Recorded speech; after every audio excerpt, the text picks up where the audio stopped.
네, 오늘 말씀은 로마서 5장 6절에서 8절 말씀, 고통과 죽음의 문제를 어떻게 해결할 수 있을까? 첫 번째, 은혜 언약에 대해서 좀 살펴보려고 합니다. 그래서 이 질문에 대해서는 이제 은혜 언약, 그리고 다음 주에는 예수님에 대해서, 그리고 다다음 주에는 이제 구원론에 대해서 좀 살펴보면서 좀 중요한 문제라서 더 깊숙하게 들어가서 살펴보려고 합니다.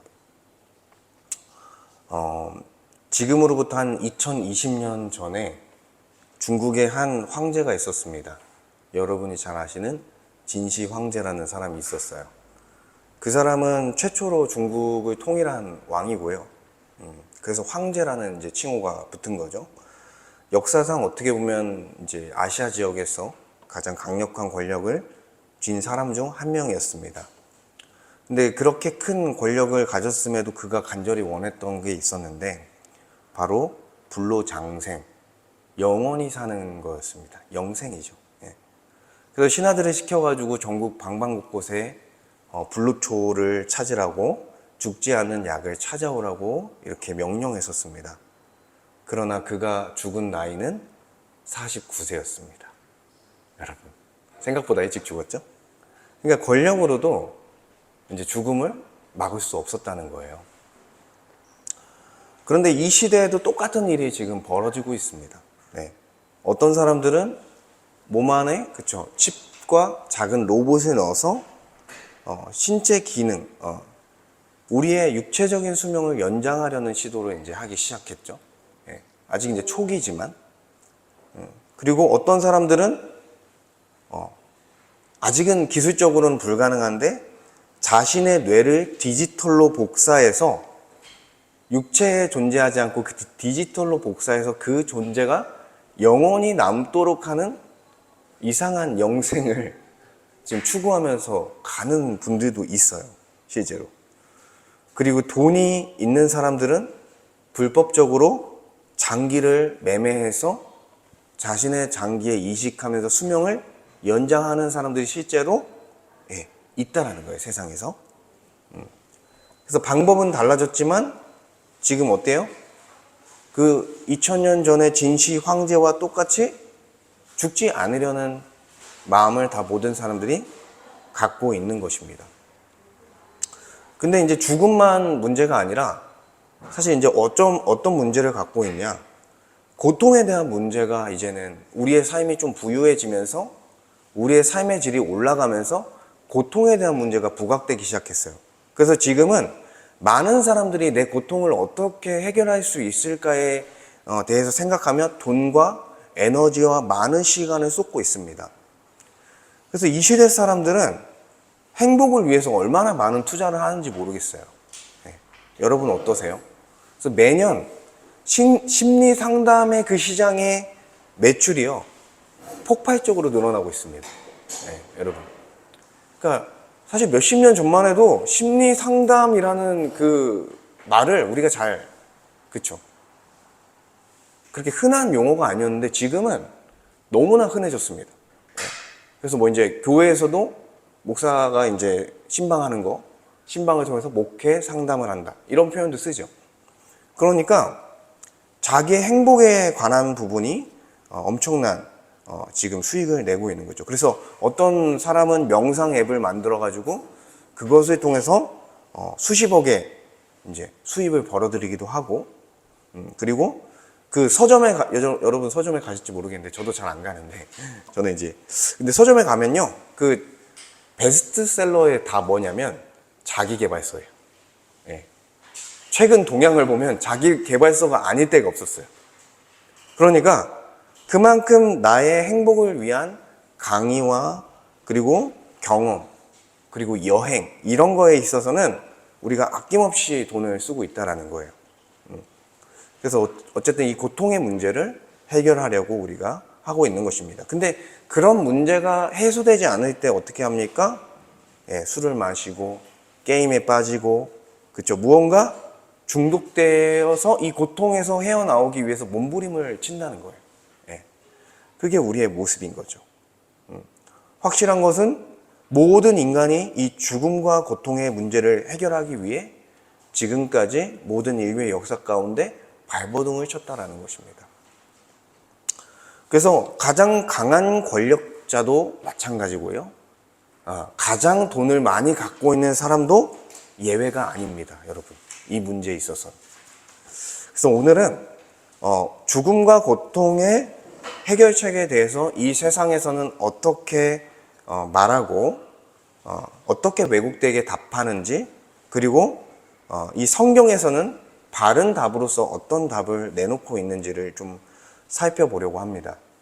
그래서 이 구원에 대한 세상의 왜곡된 답을 먼저 살펴보면요. 이 유물론에서는 고통과 죽음은 이 자연현상이라는 거예요, 그냥. 자연현상이고 사회 구조의 문제다. 그러니까 인간의 힘으로써 극복할 수 있다라고 주장을 합니다. 그래서 지금은 과학기술이 굉장히 발전했죠. 지금 대전이 과학의 도시죠. 사실 저기 유성구나 이제 그쪽만 가도 엄청난 연구소들이 있어요.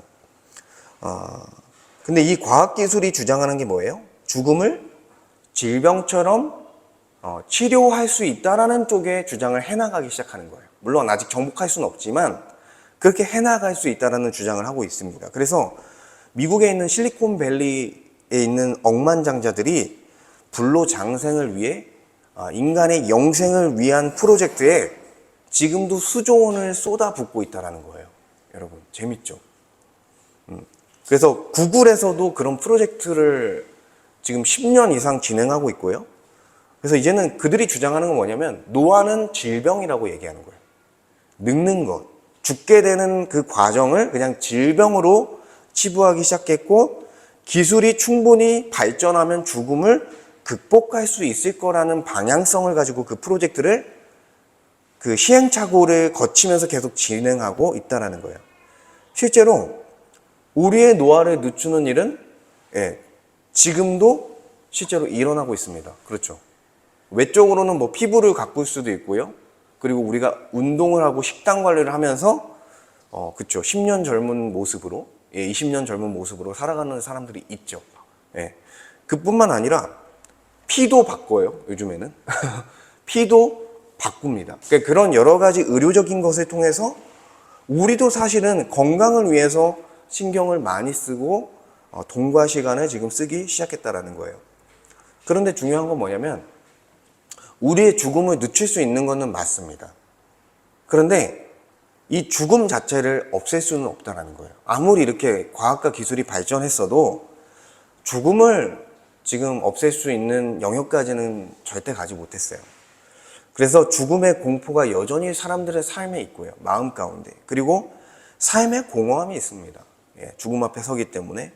그리고 여전히 이 과학 기술로는 해결하지 못하는 고통의 문제인 관계의 단절의 문제도 지금 그 과학 기술로는 결코 해결할 수 없다라는 거예요. 그래서 어떤 사람들은 우리가 행복하게 살기 위해서 이 경제 구조를 바꿔야 된다. 정치와 경제 구조를 바꿔서 불평등한 것을 해소해야 된다라고 이제 설명했습니다. 그게 이제 마르크스주의라는 거죠. 그래서 이제 계급의 착취가 사라지면 인류가 해방될 것이라는 그 사상이 이렇게 전달되어졌고, 그 사람이 어떻게까지 이제 주장합니까? 종교는 민중의 아편이다. 그러면서 하나님의 자리를 완전히 없애버리고 인간의 힘으로 스스로 유토피아를 만들 수 있다라고 주장한 것이죠. 그런데 여러분, 마르크스주의가 실현된 그 현실이 어떻습니까? 소련이 지금 존재합니까? 망했죠. 90년대 초반에 소련은 붕괴했습니다. 그리고 지금 현재 마르크스주의의 영향을 받은 나라들, 북한은 어떻습니까? 주민들이, 백성들이 굶어 죽고 있습니다. 중국 어떻습니까? 큰 대국처럼 보이지만 그 안에 살아가는 서민은 굉장히 고달픈 삶을 살아가고 있다는 거예요. 그러니까 오히려 인간이 개혁, 혁명을 통해서 그런 문제를 해결하려고 했지만 어떤 것들이 있습니까? 더 큰 억압과 죽음과 고통들이 찾아왔다는 거예요. 왜 그러냐? 구조를 바꿔도 안 되는 이유가 뭐냐면 인간의 죄성 자체가 해결되지 않았기 때문에, 권력자들이 자기의 배를 불리는 구조로 갔기 때문에 어떻게 보면은 적용할 수 없는 사상이 되어 버린 거죠. 어쨌거나 뭐 마르크스주의든 뭐 지금 자유민주주의든 하나님이 없는 정치체제, 경제구조는요 결국 인간의 고통을 줄일 수 없습니다. 하나님이 없는, 하나님이 주신 가치를 잃어버린 그 사회는 고통을 줄일 수 없다라는 거예요. 또 다른 고통들이 펼쳐지게 된다는 거죠. 결국에는 유물론에서 눈에 보이는 것만이 진짜다라고 주장하는 유물론에서는 죽음과 고통을 결코 해결할 수 없다라는 거예요. 그리고 관념론은 어떻게 하냐? 우리의 마음을 중심으로 한, 우리의 생각을 중심으로 한 이 관념론은 고통과 죽음 앞에서 내면을, 생각을 바꾸면 된다라고 주장을 합니다. 그래서 마인드셋이라는 말 요즘 유행하죠. 예, 뭐예요? 마음을 다시 새롭게 먹는 거죠. 방향을 다시 설정하는 거죠. 그래서 고통은 마음의 문제라는 거예요. 생각을 바꾸면 된다라고 주장하는 것입니다. 그래서 사람들이 이런 말 하는 거죠. 마음먹기 달려있어. 긍정적으로 생각해봐라. 그래서 이거는 지금 우리에게 너무 자연스러운 말이에요. 그래서 마인드셋 강의를 듣는 사람도 있고요. 그리고 명상 문화가 굉장히 발달했습니다. 지금. 그리고 끌어당김의 법칙. 내가 생각한 대로 될 것이라고 생각하는 그런 끌어당김의 법칙, 시크릿이라는 책에 나오죠. 그런 것들을 실제로 가능하다고 생각하면서 이 관념론을 가지고 많은 사람들이 살아가고 있다는 거예요. 근데 여러분 생각해 보세요. 정말 심각한 고통을 당하고 있는 사람, 암 선고를 받고 끔찍한 죽음 앞에 서 있는 사람들에게 긍정적으로 생각해 봐라 이렇게 이야기했을 때 어떻습니까? 더 고통스러운 거죠. 그냥 정신승리에 불과한 거예요. 오히려 그 사람은 그렇게 생각이 안 되니까 왜 나는 내 마음을, 내 생각을 못 고쳐 먹을까 하면서 죄책감에 빠질 뿐입니다. 그래서 이 정신승리론은 고통과 죽음을 이길 수 없다라는 거예요. 중요한 건 뭐예요? 성경에서 말하는 건 죄를 직면하는 거예요. 고통스럽지만 내 죄, 내 죽음과 내 고통을 직면하는 거예요. 아, 나에게 이런 죽음이 있고 내 고통이 있구나. 이거를 먼저 직면을 해야 된다는 거예요. 그리고 지금 이 시대의 관념론 중에 심리치료가 매우 유행하고 있습니다. 그러니까 내면을 치유하면 고통을 극복할 수 있다는 거예요. 그래서 고통이 오면 어디로 갑니까? 상담을 받으러 갑니다, 여러분. 대부분이, 요즘 사람들은. 그래서 뭐를 찾는 거예요? 그 상처의 뿌리를 찾는 거예요.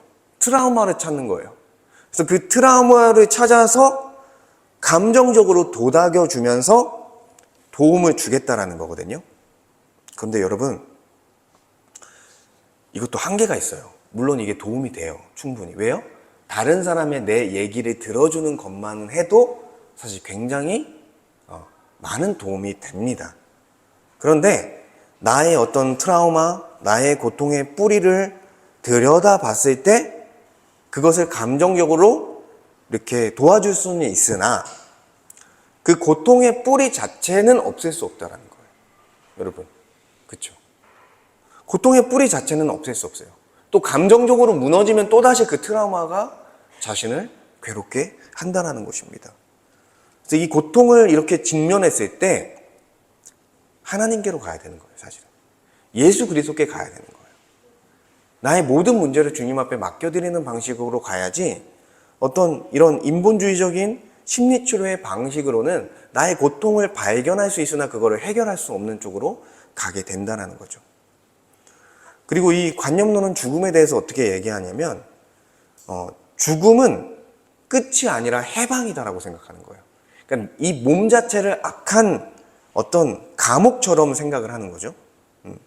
그리고 이 감옥에서 벗어나면 더 자유로운, 더 좋은 곳으로 가게 될 것이다라고 생각하는 거예요. 우리 장례식장에서 이런 말을 많이 들어요. 더 좋은 곳으로 가셨을 거예요. 여러분, 굉장한 위로가 되는 말처럼 들려요. 더 좋은 곳으로 가셨을 거야. 근데 우리가 이걸 생각해보면 관념론에 의한 말이에요. 그러니까 우리가 사는 세상이 너무 고통스러우니까 지금 이 세상을 떠나서 다른 세상을 갔을 때는 더 행복한 삶이 기다리고 있을 거야 라는 거죠. 근데 여러분 빨리 이 생의 삶을 끝내고 다음 생애로 가려고 할 때 극단적으로 가게 되면 어떤 결론이 나냐면 역사 속에서도 많은 철학자들이 이 관념론 철학자들이 말한 게 뭐예요? 자신의 생을 마감하는 것이 오히려 지혜로운 선택처럼 이야기하기 시작했어요. 네. 그래서 최근에 그 대두되는 문제가 뭐예요? 안락사 문제예요. 자신의 생을 스스로 마감하는 거예요. 내가 고통스럽게 죽지 않기 위해서 안락사에 서명을 하고 큰 돈을 주고 업체에 맡깁니다. 제가 알기로는 스위스에서 가능해요. 그래서 큰 돈을 들이고 거기 가서 한국 사람도 있을 거예요. 자신의 생을 마감하겠다. 그리고 어떤 사이비 종교는 이 관념론을 가지고 더 좋은 세상으로 갈 거다. 우리는 육체의 감옥에 갇혀 있다라고 주장했는데 그 사람들이 죽을 때 표정이요. 미소를 짓고 죽어요. 이제 동반 자살을 하는데 그러니까 그걸 봤을 때 이 땅의 삶에 대해서 가치 없이 생각하는 쪽으로 가니까 이 땅의 삶이 망가지는 쪽으로 이제 가게 되는 거죠. 결국에는 관념론도 어때요? 우리의 죽음과 고통의 문제를 궁극적으로는 해결할 수 없다라는 것입니다. 그리고 왜곡된 우리의 신앙생활 안에서 왜곡된 그런 문제들이 있는데 이제 고통의 문제가 왔을 때 특히나 뭐 죽음의 문제에 있어서는 우리가 보통은 영생한다, 하나님 나라에 간다 이거는 대부분 같기 때문에 그 문제는 없는데 고통의 문제를 마주했을 때 우리가 왜곡되게 받아들일 수 있다라는 거예요. 그러니까 율법주의는 네가 하나님의 말씀대로 더 잘 살면 고통이 사라질 거라고 얘기를 한다라는 것입니다. 그러니까 네가 더 열심히 지키면, 네가 더 잘 신앙생활을 하면, 더 순종하면 네가 지금 처한 그런 어려움들이 해결될 거야 이렇게 말한다라는 거예요. 그런데 맞아요. 순종하는 방향성은 맞아요. 그런데 여기서 문제가 뭐냐면 그 순종하는 그 방향은 맞는데 믿음이 아닌 너의 행위로 그렇게 순종해야 돼라고 이렇게 주장하기 때문에 사실 안 된다라는 거예요. 예. 그러니까 믿음의 방식으로 말씀 안에서 나의 존재를 발견하고 나의 존재를 발견함으로써 자발성을 가지고 하나님 앞에 순종하는 것이 아니라 내가 고통스럽지 않기 위해서 하나님 앞에 복 받기 위해서 그 법을 지키기 위해서 억지로 순종하는 행함의 방식으로 가게 된다라는 거예요. 그랬을 때 이 과정 속에 어떤 문제가 발생하냐? 그 법을 나름대로 잘 지키는 사람, 행함으로써 잘 지키는 사람은 영적인 우월감을 갖게 돼서 교만해집니다. 제가 겪은 현상이에요. 근데 반대로 계속해서 넘어지는 사람은 어떻게 되냐? 반대로 영적인 패배주의에 빠져서 신앙생활하는데 굉장히 괴롭습니다. 그러니까 율법주의는 우리를 오히려 괴롭게 만들어요. 그리고 우리 안에 우리 한국교회에 많이 들어온 기복주의는 더 많이 드리면 해결된다는 식으로 얘기한다는 거예요. 더 열심히 기도해봐. 몇 시간씩 시간을 정해놓고 물론 이게 틀리다는 말은 아닌데 그러니까 내가 그렇게 행동했을 때 그렇게 복을 주실 거야 라는 그런 방식이죠. 인풋이 있으면 아웃풋이 있을 거야 라는 식으로 이야기한다는 거예요. 그래서 내가 하나님을 더 잘 섬기고 내가 헌신하면 나의 삶이 형통할 거라고 얘기합니다. 물론 80년대에 우리 한국교회에 이 기복신앙이 많은 성도들을 교회로 들어오게 했으나 아직까지도 그렇죠. 우리 부작용을 겪고 있는 게 사실이에요.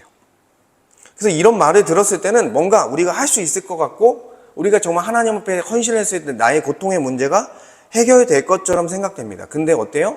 해결되지 않죠. 그럼 어떻게 생각합니까? 다시 자책하게 돼요. 내 믿음이 부족하구나. 내 헌신이 부족하구나. 내가 덜 드렸구나. 그러니까 고통 위에 또 실패감이 더해지는 그런 현상들이 나타납니다. 여러분 근데 사도 바울을 생각해 보세요. 사도 바울뿐만 아니라 성경에 나오는 신실한 인물들을 보면요. 그 사람들이 신앙적으로 잘 못 살았습니까? 아니죠. 자기의 목숨까지 아끼지 않고 사실은 헌신했단 말이에요. 바울은 태장을 맞고 매를 맞고 돌에 맞아서 죽을 뻔한 적도 있고 정말 몇 번을 그 굶주려서 죽을 고비를 넘겼습니다. 근데 그가 믿음이 부족해서 그런 고통을 겪은 게 아니에요, 여러분.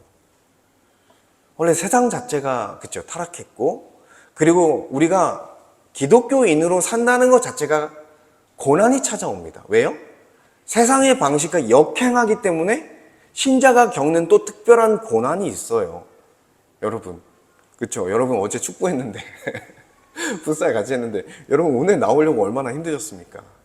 예, 다른 사람들이 열심히 자고 있겠죠. 같이 밤에 축구한 사람들은. 근데 여러분들은 그걸 역행해서 지금 가는 거니까. 예, 그냥 제가 재미로 말했지만 이런 것들이 너무나 많다라는 거예요. 신자들에게는. 예. 그러니까 우리는 이 고통의 문제에 있어서 내가 이렇게 살아가기 때문에 이런 고통이 주어졌구나. 인과관계로 사실 보는 것이 굉장히 위험하다. 예. 그리고 다른 사람들도 쉽게 정죄할 수 있는 모습으로 가게 되는 거죠. 그래서 우리는 기복신앙 경계해야 돼요. 그래서 하나님을 내가 이렇게 하면 이렇게 줄 거라는 자동 자판기처럼 생각하면 안 됩니다. 그러니까 하나님과 내 신앙생활을 어떤 비즈니스, 거래 행위처럼 생각하면 안 된다는 거예요. 그래서 나의 고통과 죽음의 문제가 내가 헌금하고 헌신하고 기도한 양에 따라서 해결된다고 생각하는 그 생각들을 우리는 사실 버려야죠. 다 주님의 은혜죠. 뭐 우리가 해석했습니까? 그리고 특별히 우리 한국교회에 굉장히 큰 영향을 미치는 게 신비주의입니다. 그러니까 특별한 영적 체험을 하면 내가 당하는 고통을 초월할 수 있다라고 얘기하는 거예요. 그것들을 넘어설 수 있다라고 얘기하는 것입니다. 그래서 성령의 불을 받으면 고통이 사라질 거다. 그리고 방언과 은사를 받으면 너의 문제가 해결될 거다. 그리고 뭔가 특별한 것이 있는 것처럼 얘기해요. 특별한 기름 부음을 받으면 치유가 될 것이다. 이런 식으로 비성경적인 집회에서 그렇게 이야기합니다. 근데 여기서 문제가 뭐냐면 성령 하나님을 우리 안에서 교제하는 인격적인 성령 하나님이 아니라 에너지와 같이 여겨요. 그래서 내가 많이 기도하면 성령 하나님이 에너지처럼 게이지가 차듯이 그렇게 차는 것처럼 생각한다는 거예요. 근데 그 성령 하나님은 그런 존재가 아니에요. 이미 우리의 가운데 계시고 우리와 교제하는 분이시지 내가 뭐 기도한다고 해서 성령의 에너지처럼 그렇게 하는 게 아니에요. 그거는 비성경적인 것입니다. 물론 제가 기적을 부정하는 게 아니에요. 기적이 있습니다. 기적이 일어납니다. 치유도 있습니다, 여러분. 치유 받으신 분 있잖아요, 여기서. 하나님이 우리의 신앙을 위해 주시기도 해요. 근데 안 주시기도 해요, 이거는. 그래서 특정할 수 없어요. 무조건 치유하신다, 무조건 내 문제를 해결해 준다, 그건 아니에요. 안 해주실 수도 있다는 거예요. 근데 문제는 뭐예요? 이 영적 체험 자체가 우리의 구원의 문제와 고통의 문제를 해결할 수 있다고 생각하는 거예요. 그러니까 이 영적 체험이 고통의 문제, 죽음의 문제를 덮을 수 있다고 생각하는 거죠. 그래서 어떻게 하냐면 이 신비주의에 빠진 사람들은 현실을 도피해요. 신앙생활 열심히 한다 하지만 현실을 도피합니다. 그래서 약간은 반지성적이에요. 그렇게 성경의 말씀에서는 좀 멀어요. 이 신비주의에 빠진 분들은. 그래서 체험과 감정을 중시해요. 내가 이런 체험을 했고 이런 기도 가운데 이런 감정이 들었다는 것을 굉장히 중시합니다. 그러니까 말씀 위에 복음 위에 세워진 신앙이 아니라 체험 위에 세워진 신앙이기 때문에 오히려 고통 앞에서 굉장한 혼란에 빠질 때가 있다는 거예요. 그래서 어떤 문제가 닥쳤을 때 도피하는 현상이 이제 일어나는 거죠. 예. 그 문제를 맞닥뜨리고 기도하면서 거기서 해결해야 되는데 가정에 문제가 생기면 교회로 도피합니다. 직장 관계에 문제가 생기면 또 형식적인 신앙생활에 도피합니다. 네. 그걸로 어떻게 보면은 그렇죠. 도피하려는 거예요. 내 삶을 부정하고. 근데 세상에서도 이러한 신비주의와 비슷한 모습이 있어요. 신앙이 없는 신비주의의 모습이 있어요. 그게 뭐냐면 중독 현상이에요. 중독 현상이 왜 그러냐면 알코올 중독, 도박 중독, 게임 중독, 담배 중독, 뭐 포르노 중독, 마약 중독, 이런 것들이 왜 합니까? 내 고통의 문제를 도피하기 위해서 하는 거예요. 내 앞에 있는 삶이 고통스러워서 이거를 취해서 잠시나마 위안을 얻으려는 거예요. 그러니까 인위적으로 이러한 내가 사는 세상과는 단절된 어떤 내가 생각하는 그런 환상 속에서 잠시나마 안식하기 위해서 중독에 빠진다라는 것입니다. 그래서 이 중독은요, 영혼을 마비시키는 효과가 있어요. 예. 그래서 중독 현상에 빠진 사람이 굉장히 거기에만 몰입해 있죠. 예. 그리고 그 주변 사람들과의 관계가 무너지는 걸 이제 보게 되는 거예요. 그리고 이제 이원론이라는 것, 이제 관념론의 영향을 받아서 기독교에 이제 들어온 것인데,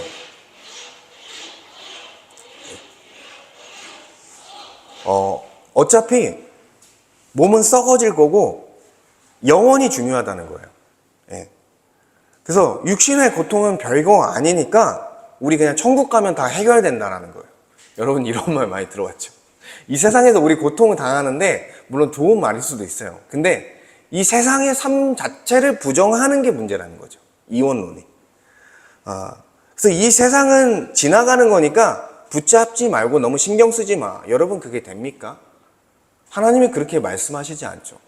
가정의 질서를 세우고 가정의 사랑과 화목이 있어야 되고 직장에서도 내가 그 직무를 책임감 있게 감당하면서 하나님께 영광을 돌려야 되고 그런 말씀을 주셨다라는 거예요. 그런데 이 이원론은 계속해서 어떻게 보면 신앙 안에서만 머물러 있게 하는 거죠. 신앙생활이 그냥 교회 생활일 뿐이라고만 생각하는 거예요. 아니죠. 근데 하나님께서 말씀하시는 건 신앙생활은 가정생활이기도 하고 직장생활이기도 하다라는 것입니다. 그래서 이렇게 우리가 생각했을 때 뭔가 신앙생활에서만 의미를 찾게 됐을 때, 교회 생활에서만 의미를 찾게 됐을 때, 그리고 내 가정과 내 일상에서는 의미를 찾지 못했을 때 종교가 뭐가 되는 거예요? 마르크스가 주장한 것처럼 아편이 되는 거예요. 여길로 도피하는 거예요. 도망치는 거예요. 근데 우리가 도망치라는 게 아니라 하나님이 신앙생활을 하면서 망가지고 왜곡된 너의 삶을 회복하라는 거예요. 하나님. 그러니까 이제 한 장 차이죠, 이게. 우리가 생각하는 한 장 차이죠. 근데 대부분이 이 이원론에 많이 빠져 있어요. 근데 중요해요. 우리의 가정생활, 우리의 직장생활, 우리의 일상이 너무 중요해요. 우리의 신앙과 굉장히 깊숙이 연관되어져 있습니다. 결국에는 이 세상에서 말하는 인본주의는요, 죽음과 고통의 문제를 해결할 수 없다라는 거예요. 그럼 성경은 어떻게 답하고 있는가라고 했을 때 3주에 걸쳐 설명하는데 오늘은 언약에 대해서 살펴보려고 해요. 하나님께 답이 있죠. 네. 중요한 거는 최종적으로는 하나님께 답이 있어요. 우리가 하나님께 가야 되고 그리스도께 가야 돼요. 그런데 그 은혜가 어떤 은혜냐라는 거예요. 두 번째로 하나님은 우리를 구원하시기 위해 은혜 언약을 이제 베푸셨다라는 거예요. 하나님께서 인간을 창조하시고 인간과 맺은 첫 번째 언약이 있다라고 했어요. 하나님과 인간이. 그래서 하나님은 인간에게 모든 세상을 주시고 이 세상을 누리고 거기서 나를 예배하라고 명령하셨죠. 그리고 하나님은 인간을 돌보십니다. 그게 언약의 모습이에요. 하나님은 인간을 통치하시고 복을 주시는 의무를 갖고 있고 인간은 하나님을 예배하고 하나님께 순종하는 의무를 갖고 있어요. 각각의 행위를 해야 하나님과 인간의 관계가 유지되는 거예요. 이게 사실 영생의 모습이에요.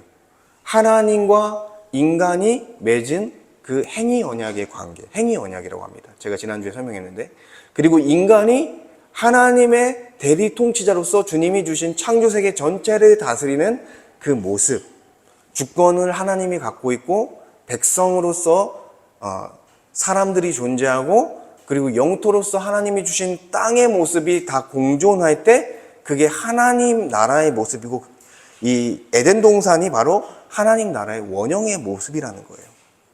그러니까 그 모습으로 회복하는 게 구원이에요. 쉽게 말하면. 예. 그 모습으로 가는 거예요. 다시 하나님의 통치 안에 들어가는 게 영생인 거예요. 근데 이게 깨져버렸죠.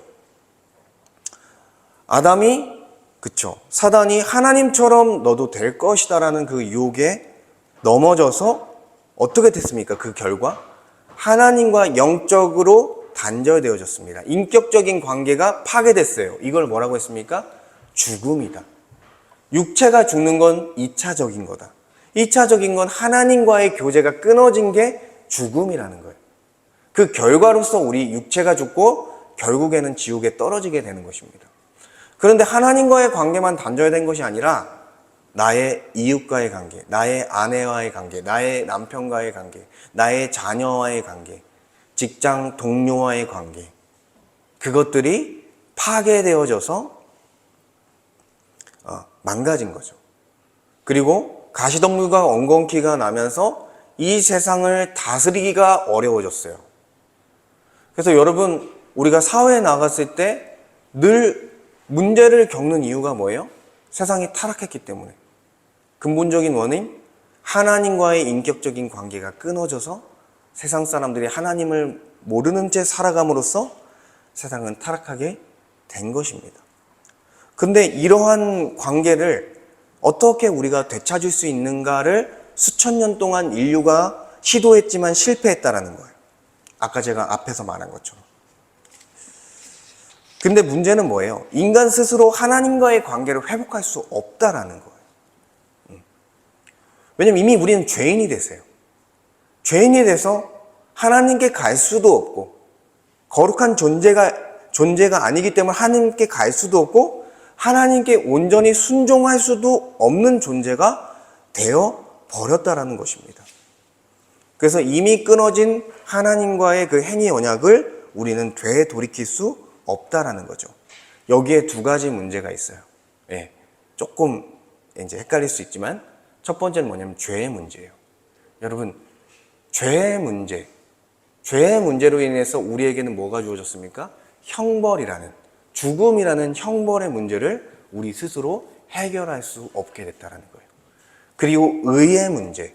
의는 뭐예요? 하나님의 뜻을 온전히 다 지키는 거예요. 근데 그러한 의로움을 가져야 하나님 앞에 설 수 있고 하나님의 통치를 다시 받을 수 있다는 거예요. 그런데 죄인된 인간은 스스로 의의 문제, 죄의 문제 두 가지를 해결할 수 없습니다. 여러분, 다른 종교에서 어떻게 해요? 거기서도 사죄하잖아요. 자기의 죄를 해결하기 위해서 공을 들이고, 불교에서는 108배를 하고, 다른 곳에서는 매일 5번씩 기도하고 막 그러잖아요. 근데 여러분, 그 안에 있는 영혼의 죄가 해결이 됩니까? 안 되죠. 그리고 신이 원하는 만큼 그 의로움이 충족됩니까? 그럴 수 없죠. 그러니까 인간은 해결할 수 없다라는 거예요. 그러니까 어떤 방식으로 우리가 하나님과 관계를 회복할 수 있냐면 하나님이 우리에게 긍휼히 여겨주시고 자비를 베푸셔서 우리에게 다시 오셔야 가능한 거예요. 사실 오실 이유는 없어요. 이미 우리와의 관계는 끝났기 때문에. 계약이 파기됐기 때문에 이미 끝난 관계라서 하나님이 손을 내밀지 않으면 다시 회복하기가 어렵습니다. 그래서 복음이 뭐예요? 기쁜 소식이 뭐예요? 하나님께서 다시 우리에게 오셨다라는 소식이 기쁜 소식이에요. 그리고 그리스도께서 우리를 구원하시기에 오셨다라는 게 기쁜 소식이에요. 그래서 십자가의 소식이 우리에게 기쁜 소식이 되는 거예요. 오늘 본문을 제가 다시 한번 읽어보면 우리가 아직 연약할 때에 기약대로 그리스도께서 경건하지 않은 자를 위하여 죽으셨도다. 의인을 위하여 죽은 자가 쉽지 않고 선인을 위하여 용감히 죽은 자가 혹 있거니와 우리가 아직 죄인 되었을 때에 그리스도께서 우리를 위하여 죽으심으로 하나님께서 우리에 대한 자기의 사랑을 확증하셨느니라. 여러분, 우리가 죄인 되었을 때 우리의 어떠한 힘으로 하나님께 갈 수 없는 상황에서 하나님께서는 약속을 하셨고 그 기약대로 그리스도께서 대신해서 죽으셨다는 것을 얘기하는 거예요. 그래서 이 성경 전체가 관통하는 패턴이 뭐냐면 하나님께서 우리 같은 죄인에게 일방적인 은혜를 주셨다는 거예요. 일방적인 은혜를 주셨다. 인간이 요청하지 않았어요. 왜요? 죄인이라서 하나님 자체를 모릅니다. 그냥 죽음의 문제가 있기 때문에 그것을 해결하려고 인간의 힘으로 발버둥 쳤을 뿐이에요. 그리고 인간의 어떤 의로움의 조건도 스스로 갖출 수 없는 존재입니다. 근데 그런 인간을 위해서 하나님께서는 긍휼과 자비와 사랑을 베풀어 주셨다는 거예요. 여러분에게 긍휼과 자비와 사랑을 베푸셔서 한 줄기의 빛을 보게 된 거예요. 근데 우리도 누군가를 통해 본 거예요. 복음을 전하는 사람을 통해 본 거예요. 저도 누군가를 통해서 그 빛을 받고 여러분도 누군가를 통해서 그 빛을 보면서 그 빛을 더 넓게, 더 확장해서 보기 시작한 것입니다. 그러니까 놀라운 은혜죠. 그래서 하나님은 언약을 맺으셨다고 설명하는 거예요.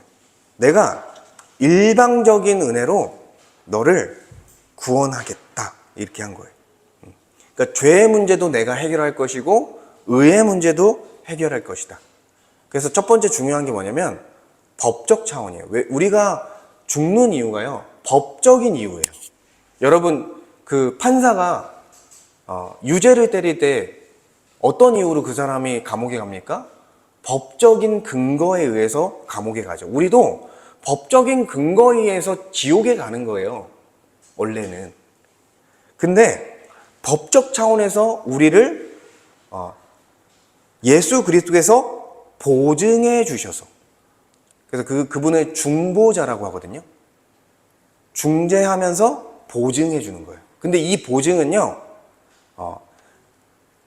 보증 설 때 그 사람의 재산이 다 소진되면은 보증 쓴 사람이 그 다음부터 갚잖아요. 근데 그게 아니라 예수님의 보증은 우리가 가진 것과 상관없이 다 처음부터 예수님께서 보증한다라는 개념이에요. 이게 로마법에 있어요. 로마법에 보증이 두 개념이 있어요. 근데 처음부터 끝까지 예수님께서 보증해 준다. 우리가 받을 형벌에 대한 보증을 그분이 해주신다라는 거예요. 그러니까 놀라운 은혜죠. 그래서 예수님께서 하신 역사가 뭐예요? 십자가에서 죽으신 건데, 요거를 설명하는 게 좋을까 안 좋을까 고민이 돼서 그래도 설명을 해보면, 아브라함 한 사람을 부르면서 아브라함과 언약을 다시 맺으시는 게 은혜 언약의 시작입니다.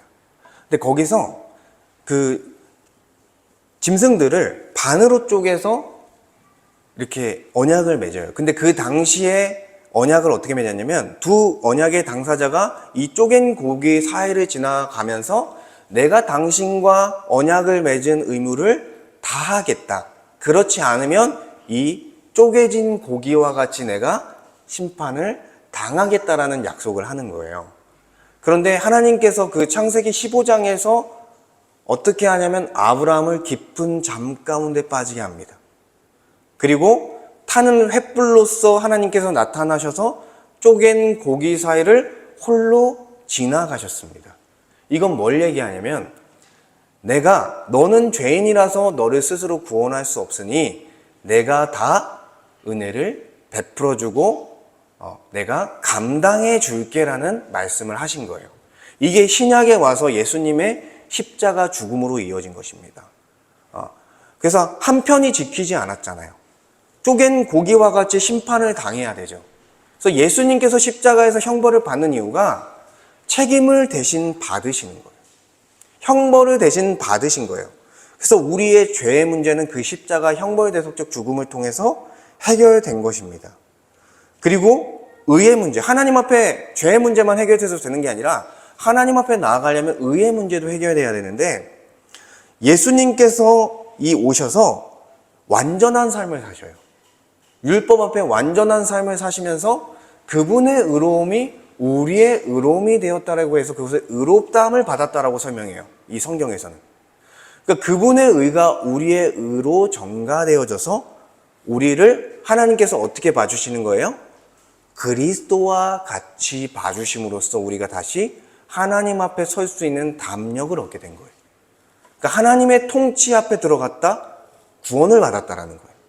그러니까 예수님께서 법적인 모든 근거를 그분의 행하심을 통해 마련해 주셨습니다. 그래서 그 한 사람의 의로운 행위를 통해서 모든 사람이 구원을 받을 수 있는 길이 열린 거죠. 로마서 5장에서 그렇게 설명하고 있는 거예요. 그리고 이 법적인 모든 것들을 마련하셨고 관계적인 차원에서도 하나님은 인격적인 관계를 회복하셨습니다.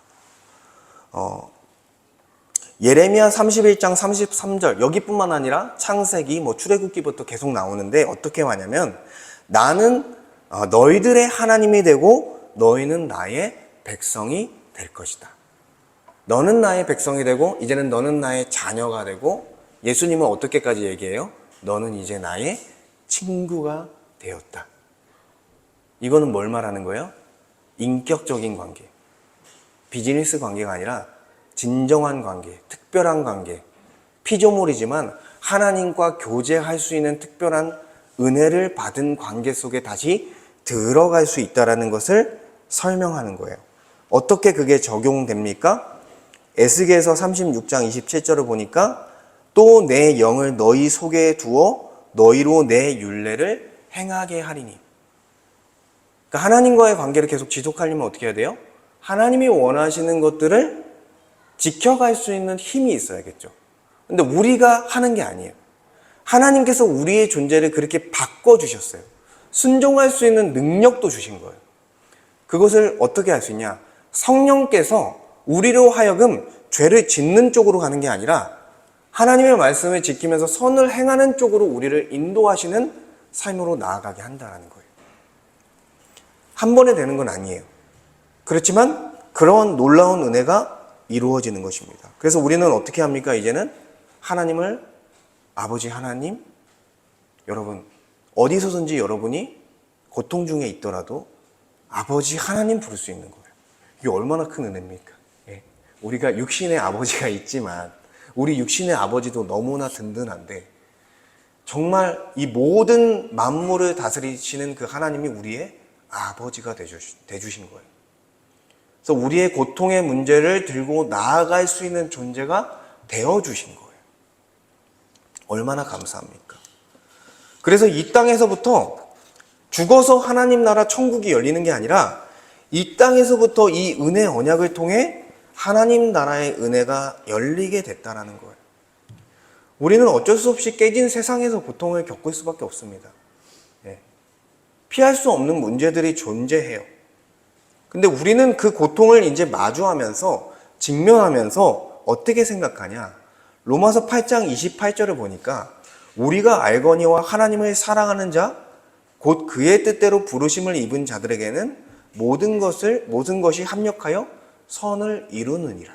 이 말씀은 뭐냐면 우리에게 어떤 고난과 환난들이 올지라도 하나님께서는 분명히 합력하여 선을 이루는 쪽으로 나의 인생을 인도할 거라는 신뢰예요.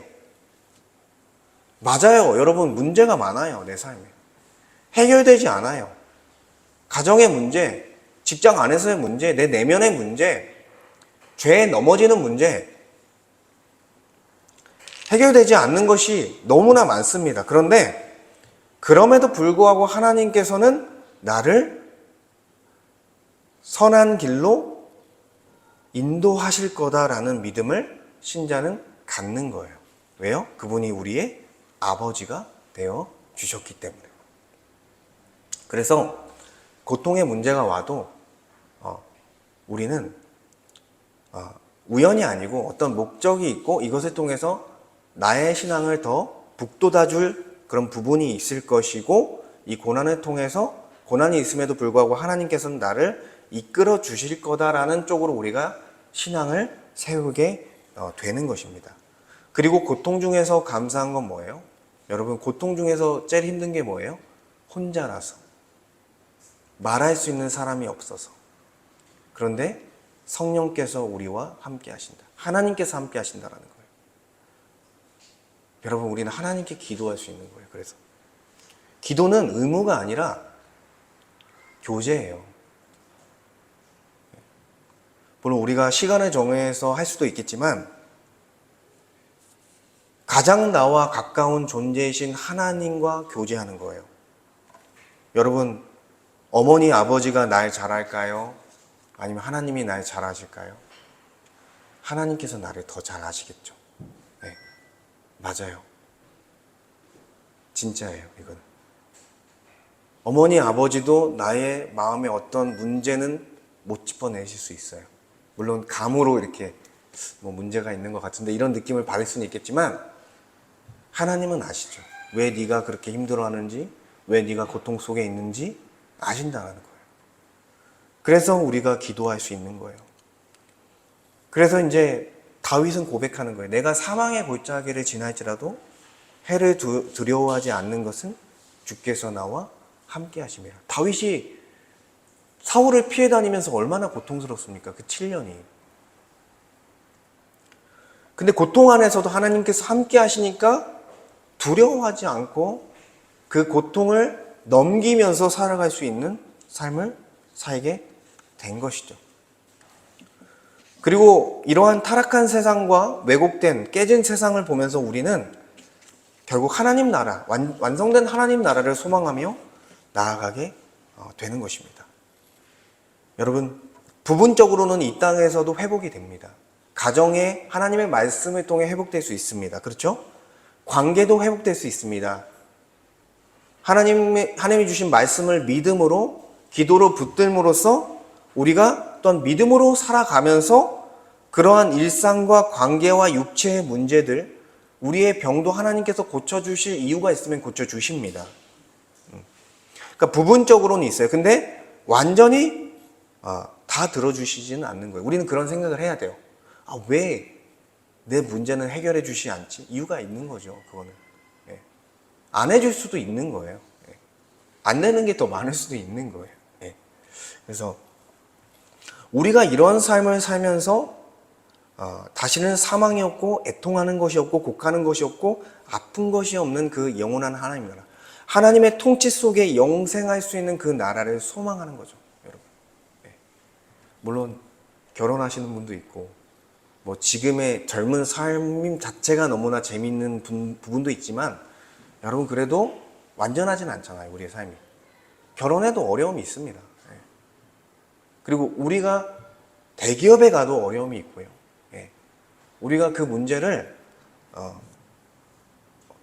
지금 행복하다고 해서 다 넘길 수 있는 것들이 사실 아닌 거죠. 그래서 우리의 소망을 그 나라에 도와야 하는 것입니다. 제가 이제 쭉 설명을 하면서 이제 언약에 대해서 살펴봤는데, 하나님께서 언약을 주셨고 은혜 언약을 주셨고 그 은혜 언약을 통해 우리를 구원할 수 있는 모든 법적인 그리고 인격적인 관계 회복의 모든 것들을 마련하셨다라는 거예요, 여러분. 그래서 우리는요, 은혜의 감격함이 필요합니다. 여러분, 오늘 주일에 나오는 데 있어서 감격이 있으십니까? 혹시 의무처럼, 목회자가 제일 그럴 수도 있다고 생각하는데 의무처럼, 습관처럼 나오시진 않았습니까? 그리고 뭔가 기도가 숙제가 되진 않으셨습니까? 그래서 우리는 이때 다시 생각해야 돼요. 나는 원래 죄인이었었구나. 나는 가망성이 없는 그런 죄인이었는데, 하나님과 단절된 존재였는데, 답이 없는 인생이었는데 하나님께서 나에게 찾아오셨구나. 그리고 내 형벌을 대신 감당해 주셨고 하나님께 나아갈 수 있는 그 의로움까지 나에게 주셨구나. 우리가 성경을 보면서 그 은혜를 다시 한번 상기시키는 거예요. 이게 지적으로 상기시키는 거를 심령이 새롭게 함을 받는다는 게 이게 바로 그 표현이거든요. 그래서 여러분이 다시 말씀 안에서 여러분의 은혜의 감격이 다시 회복되기를 소망합니다. 그래서 은혜의 감격한 자는 어떻게 합니까? 자발적으로 헌신하죠. 예배가 형식이 아니라 참된 경배로 가는 거죠. 내 봉사가 무거운 짐이 아니라 다른 하나님과 지체들을 섬기는 기쁜 사역이 되는 거예요. 그리고 은혜에 감격한 자는 복음을 부끄러워하지 않습니다. 내가 교회 다니는 것을 부끄러워하지 않습니다. 여러분 직장에서 특히나 부끄러워하는 분들 있을 수 있어요. 근데 하나님께서 나에게 주신 그 은혜가 크면 오히려 전하고자 합니다. 어떻게든. 내가 만난 예수님이 하나님께서 나의 인생 가운데 찾아오셨는데 이러면서 얘기할 수 있는 기회가 있을 때는 마지막이다 생각하고 전하는 거예요. 그냥 내 이익을 생각하지 않고. 그래서 우리는 그 은혜를 다시 붙들어야 되고, 그리고 두 번째로는 그 은혜를 붙들고 믿음으로 살아가야 합니다. 여러분,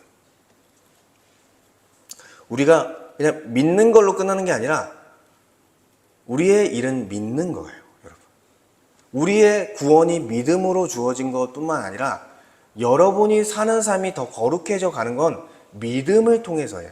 아, 나의 존재가 이제는 죄인이 아니라 하나님의 백성이 되었구나, 하나님의 자녀가 되었구나, 새 본성으로 바뀌어져서 새로운 사람이 되었구나. 그래서 성령의 인도하심을 받고 말씀의 인도하심을 받고 살아갈 수 있는 존재가 되었구나. 그 믿음을 갖고 살아가는 거예요, 여러분. 그래서 여러분의 내면 가운데, 여러분의 영혼 가운데 삶을 살아가다 보면 말씀이 생각날 때, 뭔가 이쪽으로 가면 안 될 것 같은 영감이 있을 때, 여러분 그거 누가 하시는 거예요? 하나님께서 성령을 통해 하시는 거예요. 그러니까 이미 여러분의 영혼 가운데 성령께서 임재하시고 있다는 증거가 여러분의 삶 속에서 나타나고, 우리는 경험적으로 성령께서 내 안에 이미 임했구나라는 것을 경험하고 알게 되는 거죠. 여러분의 삶에 그런 부분이 있을 거라 생각해요. 그런데 그 믿음조차도 성경은 어떻게 얘기합니까? 에베소서 2장 8절에 보니까 너희는 그 은혜에 의하여 믿음으로 말미암아 구원을 받았으니 이것은 너희에게서 난 것이 아니요 하나님의 선물이라. 여러분, 우리가 믿음 갖고 성도가 되고 집사가 되고 장로가 되고 목사가 되었다고 해서 목에 힘주고 다니면 안 되겠죠. 예. 근데 잘못하면 목에 힘주고 다녀서 제가 얘기하는 거예요. 저 같은 사람 아무것도 아닌 거예요. 하나님이 우리에게 믿음을 선물로 주시지 않았다면 우리는 아무것도 아닌 거예요. 그러니까 우리가 자랑할 수 있는 건 뭐밖에 없어요? 하나님과 예수 그리스도의 은혜밖에 없는 거예요.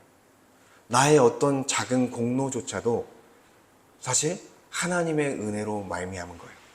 제가 여기에 단에서 설교를 할 수 있는 것도 하나님의 은혜로 말미암은 거고, 여러분이 교회를 위해서 섬긴 것도, 다른 지체를 위해서 배려한 것도 내 의로 인한 것이 아니라 하나님의 은혜로 말미암아 내가 은혜를 입었기 때문에 가능한 거예요.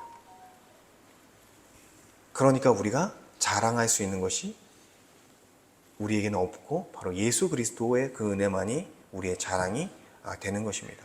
그래서 여러분이 믿음으로 우리가 이 구원에 들어갔으니 믿음으로 살아가는 은혜가 있길 원합니다. 우리 함께 기도하기 원합니다. 은혜에 대한 감격을 회복시켜 주시옵소서. 특별히 오늘 맥주감사 주일로 지키는데 하나님께서 우리에게 순간순간마다 또한 올 한 해 부어주신 그 은혜를 다시 생각하고 감사하며 은혜를 회복하는 역사가 있기를 바랍니다. 그리고 스스로 자기 의로 살려고 했던 것들, 내 힘으로 살려고 했던 것들을 내려놓고 하나님께 나의 모든 문제들을 맡겨드리는 은혜가 있길 원합니다. 그리고 이 세상에서 답을 찾고 스스로 답을 찾으려는 것이 아니라 하나님과 교제하며 내 문제를 하나님께 먼저 맡겨드리며 주님과 교제하는 삶을 살길 원합니다. 이 기도 제목들을 가지고 함께 우리 말씀을 가지고 기도하도록 하겠습니다.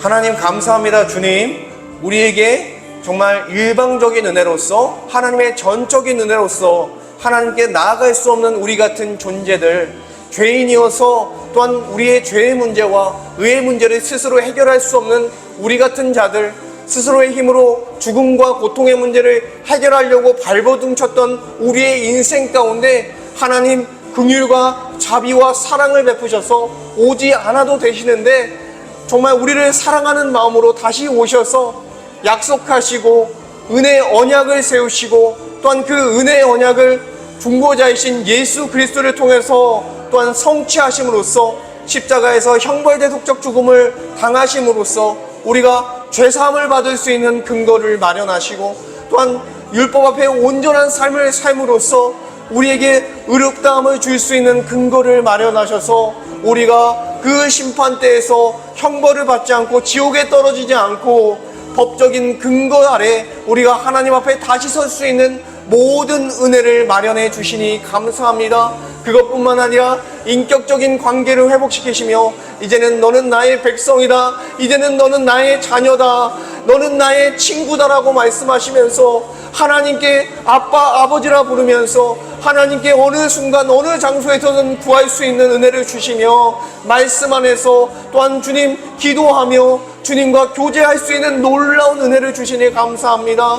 아버지 안에서 생각하게 하시고 하나님의 말씀 안에서 그 방향성을 갖고 나아갈 수 있는 모든 은혜를 주시니 감사합니다. 주님과 우리의 24시간이, 우리의 모든 시간들이 하나님과 교제하는 시간이 되기 원합니다. 하나님을 생각하고 하나님의 말씀을 생각하고 하나님이 주신 방향대로 순간순간 기도하며 주님을 무시로 붙잡고 기도함으로써 하나님과 함께 동행하기 원합니다. 고통 가운데에서도, 어떤 상황 가운데서도, 내 삶이 엉망이 된 가운데서도 하나님께서는 나의 삶 가운데 함께 하신다고 말씀하십니다. 하나님께서 나와 함께 하시며 나의 삶의 외로운 인생 가운데 주님께서 나의 삶을 다스려 주시며 나의 길을 이 고난의 문제 앞에서도 합력하여 선을 이루며 인도하실 것을 말씀하셨습니다. 아버지, 우리가 그것을 믿기 원합니다. 하나님께서 내 삶을 가장 좋은 길로 인도하실 것을 믿기를 원합니다. 내가 원하는 삶이 아닐지라도 하나님이 보시기에 가장 좋은 길로, 가장 선한 길로, 우리의 신앙이 하나님을 온전히 예배하는 길로 우리를 인도하실 줄 믿습니다. 주님을 믿고 주님을 신뢰하며 나아가기 원하오니 아버지 하나님, 우리의 성도들의 모든 삶을 붙잡아 주시고 모든 고통을 헤아리시는 하나님께 구하며 나아가게 하여 주시옵소서. 주님께 간구하며 주님께 모든 것을 맡겨드립니다.